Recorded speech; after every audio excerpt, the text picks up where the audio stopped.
Cairo has just recently turned 18. Her parents like to travel abroad, and because of this, she lives alone in a large house.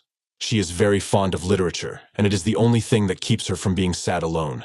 She has one wish: to be loved.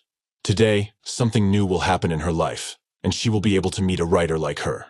The girl meets her new teacher, whose name is Jonathan. He gets inspired in this remote town. Cairo comes to class before everyone else, and this surprises Jonathan.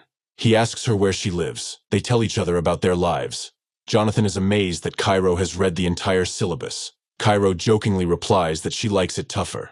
Then Winnie comes into the classroom and takes his friend away to talk. While they are gone, Jonathan looks at Cairo's books. He is distracted by Boris, and he immediately realizes that Jonathan is reading the girl's book because the plot of the book is very interesting. Men would not read it. Cairo likes to read the book written by Jonathan. It turns out that he lives with his wife Beatrice, who is also a writer. He tells her that his student is reading his book. The couple starts to dance, but they are distracted by a call from Amy. A new day comes, and the teachers are resting, sitting on a bench and drinking coffee. Boris wonders if the forest is haunted. A moment later, Cairo comes out of the forest and walks right up to the teachers. Boris offers them cookies, and Jonathan can't take his eyes off Cairo. A little later, Winnie tries to get Boris's attention. She says directly that she is interested in their conversation. Cairo calls her friend strange. The girl admits that it is difficult for her to find a topic for her future book. Winnie suggests that they relive a moment that will help them find a topic for a new book, such as intrigues with teachers. The problem is that none of them have ever had a serious relationship. Winnie wants her first date to be with Boris, and Cairo also needs to realize that Mr. Jonathan looks at her in a special way. However, Cairo denies everything, and she reads Jonathan's book for the rest of the day. During class, they can't take their eyes off each other. Jonathan asks her to come over to his place after class, and Cairo's mind keeps on spinning with the same desire to get his full attention. A little later, Jonathan decides to dance a little, but he is distracted by Cairo. She promises him that she will not disclose his passion. Jonathan suggests that she go to a poetry club, because maybe something will surprise her there. He read her last work and liked it very much. Cairo starts to feel very shy and explains to the teacher what her essay was about. Jonathan laughs and suggests that she write a story in the style of her favorite author. Cairo agrees to the assignment and says that she has read his book completely. She repeats a few phrases from the book that she liked the most. Jonathan doesn't even know what to say to that. Cairo interrupts the pause in the conversation and apologizes. Suddenly, Winnie enters the classroom, and the girl and the teacher finish their conversation. Today, the teachers and Beatrice visit the cafe where Vinnie works. Boris makes fun of the girl, and Beatrice asks him how beautiful the girl who read Jonathan's book is. He replies that she is very smart and unique.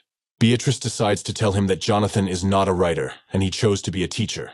After that day, he never wrote another book. Tomorrow, Cairo is going to attend a literary evening.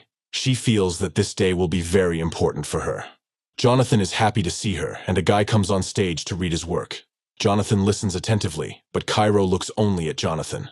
The next day, she brings coffee to the teachers. Boris shares his cookies. Cairo doesn't understand why Boris makes such delicious cookies, but he doesn't tell anyone. He could sell the cookies, and Winnie could create a logo. The girls visit Jonathan, and he tells them that he is going on vacation with his wife. Winnie sees Jonathan and Cairo chatting as if they are having fun with each other. When the teachers leave, she suggests that Cairo make the first move and get closer to Jonathan. Their conversation is interrupted by Boris. He has decided to sell cookies, and Winnie quickly joins their team, and all she needs is his phone number.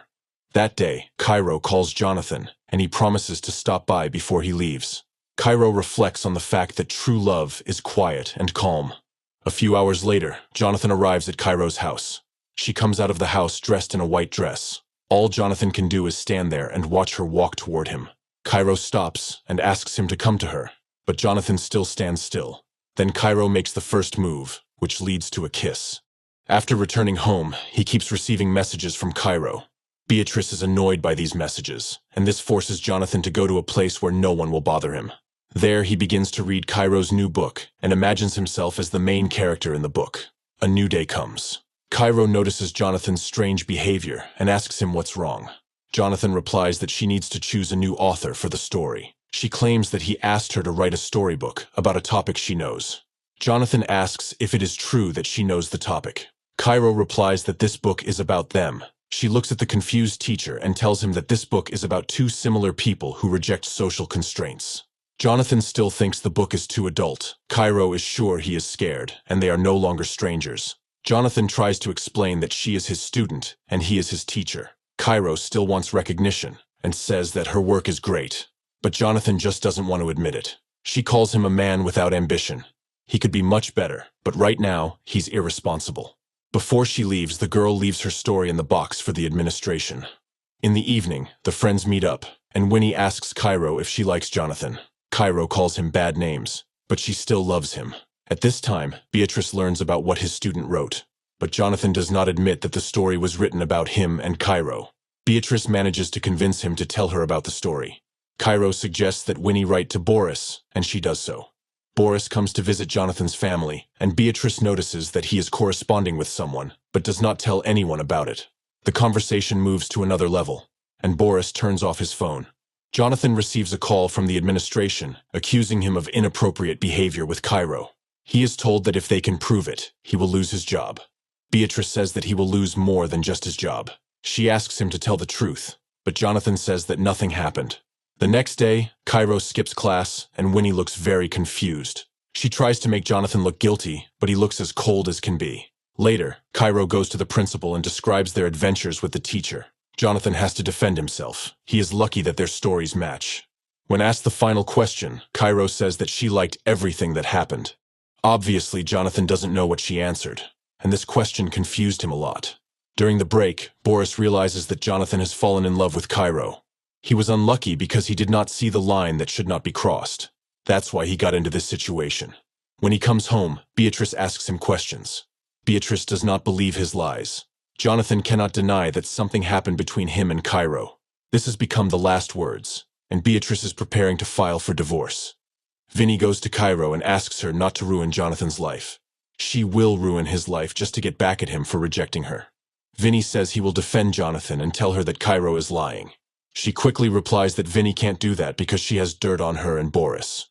When Cairo finishes writing the book about her and Jonathan, the movie ends.